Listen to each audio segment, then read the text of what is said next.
Olha, a mentira é uma depravação. E depravação significa, entre outras coisas, falta de rigidez moral, de decoro.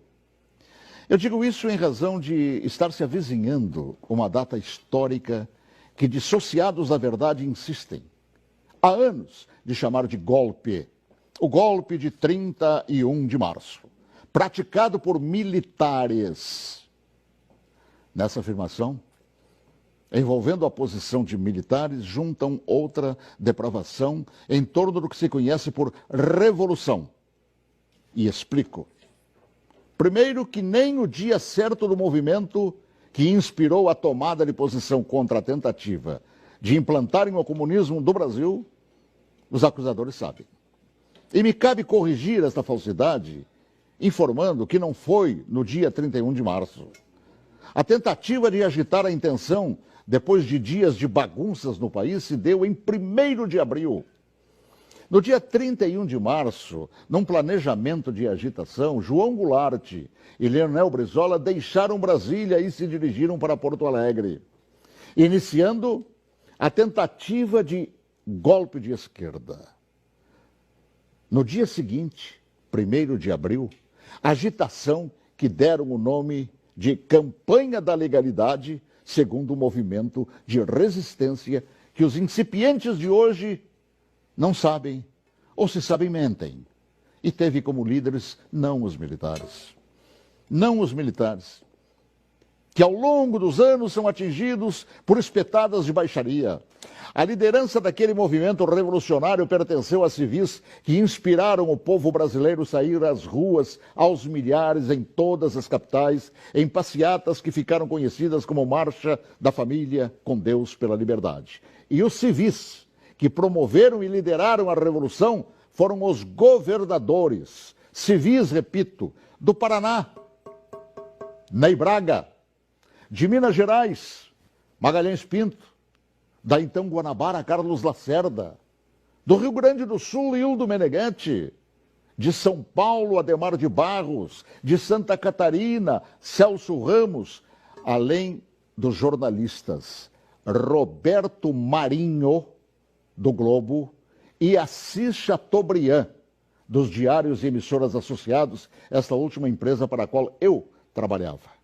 Os militares, diante da pressão desses líderes governamentais e pressão do povo nas ruas, é que, depois de Goulart e Brizola abandonarem tudo e fugirem para o Uruguai, é que, após um breve período de governo de Ranieri Mazzilli, o vice que foi empossado pelo Congresso, é que assumiram o comando da nação por ter o mesmo Congresso decretado vago o cargo de presidente. Ninguém tirou João Goulart de lá.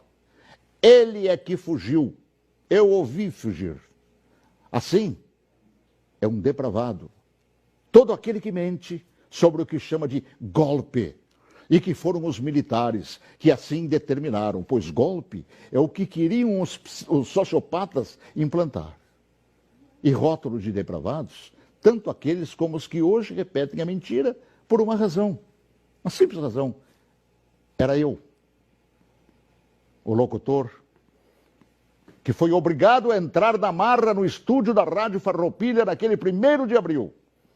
Conduzido por Goulart e por Brizola. Eu fui sequestrado e testemunha ocular da história, talvez, quem sabe, a última no Brasil, e ali ficado na cadeia de rádio chamada Cadeia da Legalidade. Eu fui nomeado oficialmente por Goulart e Brizola, lendo ofícios redigidos e patrulhados por um bando de agitadores. Eu acompanhei toda a história, também depois, através do tempo. E todos os seus capítulos não cabem aqui. Mas digo mais, todos os jornais brasileiros apoiaram os governadores civis, líderes daquele movimento, assim como apoiaram os militares depois que assumiram para botar ordem no país. Todos os grandes jornais brasileiros, com exceção do chamado Última Hora. E os militares, após assumirem e resgatarem a ordem atropelada pelo comunismo, transformaram o Brasil naquela época da 49ª economia do mundo, na 8ª economia do mundo. Assim, pela verdade dos fatos, que se honre neste fim de semana os 55 anos do movimento que evitou nos transformarem numa Venezuela de hoje, na qual o povo não conta nem com papel higiênico. Boa tarde, se Deus quiser, até logo mais, às 18h40, com espaço de ponto de vista. Olha que eu conheço inúmeras histórias suas, Paulo Martins, mas essa eu confesso que eu desconhecia. Essa é verdade, porque eu fui testemunho ocular de tudo. A gente que estuda jornalismo tantos anos ouve falar de diários associados. Jamais imaginei, Paulo, que você estava lá testemunhando tudo isso. Estava lá, no batente, cobrindo, inclusive, isso que hoje mentem por todo o Brasil.